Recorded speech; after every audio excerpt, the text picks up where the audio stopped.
The only reason I can think that she might say this was not a racial issue is so that she and the other race hustlers out there can keep a monopoly on racism and racial issues, and they can keep pointing the finger at the U.S. Right. Well, I mean, do you think that they would ever make the argument that, you know, compared to black suppression, Jews ain't got nothing? Yeah, I mean, like, it seems like if she takes that line of arguing with these comments, like, that's kind of the logical conclusion of it. I think that's the underlying tone of it. It's the same as, you know, when people talk about AAPI hate, which is not even a real thing, but when they talk about Asian hate, and then they have to remind you that it's actually not as bad as black hate, especially if it's a black person hating an Asian person, then it's actually not that bad. If it's a white person hating an Asian person, then that's just systemic racism, and it's the same thing that happens to blacks. So they have to pick and choose which kind of racism matters to them. If they admit that another kind of racism is also bad,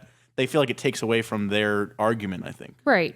Well, I mean, overall, over the past 2 years, there has been a bit of a rise in anti-Semitic comments from pretty prominent people. Yeah, on the left. United States politicians.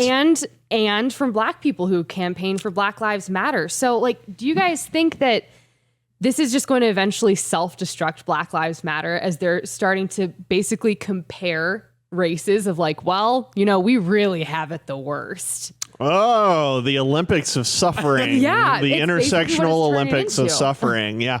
Well, and maybe, this is probably not true, but maybe Whoopi and her race baiting friends, maybe they sense the trans movement gaining on their heels, because very soon being accused of transphobia is going to be worse, if it's not already worse, than being accused of being a racist bigot. So maybe the entire point of this is to keep that relevant. Yeah, I could see that. You know, just trying to stay in the spotlight. But historically, I cannot imagine a group of people more persecuted than the Jews. Right. Just from the standpoint of geography. I mean, you have the Saharan desert sitting there between sub-Saharan Africa and the rest of the world. Just by virtue of that, way less racism was possible because you couldn't actually cross the Sahara in any significant numbers. Right. So, and I mean, we have discrimination against the Jews going back thousands and thousands of years before sub-Saharan Africa was able to really cross. So, it seems to me like they were the original people who were hated by everybody. Whoopi is almost right in that this is a manifestation of man's hate for himself. It is a manifestation of our fallen nature. It does also show we are fundamentally tribal. We group with people that are like us.